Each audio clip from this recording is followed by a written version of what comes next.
using all-purpose cream na chinilk ko na for at least 30 minutes. Condensed milk, strawberry jam, and then Greek yogurt instead of cream cheese.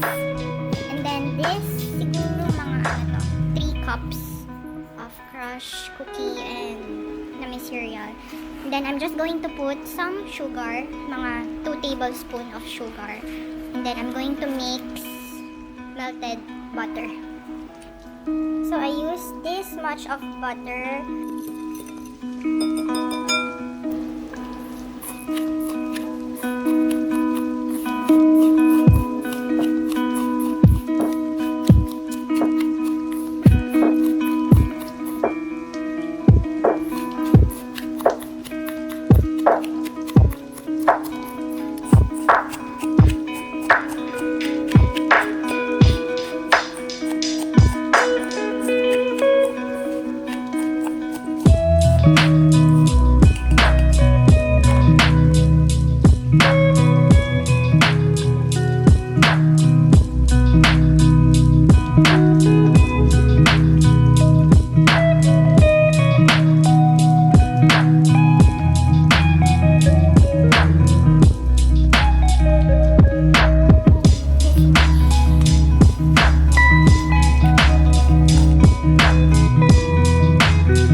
Yung bottom.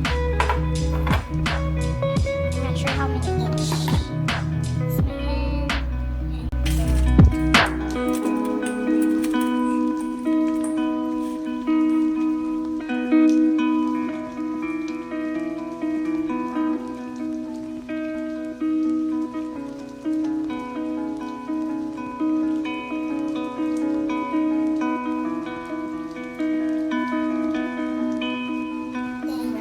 Chill this.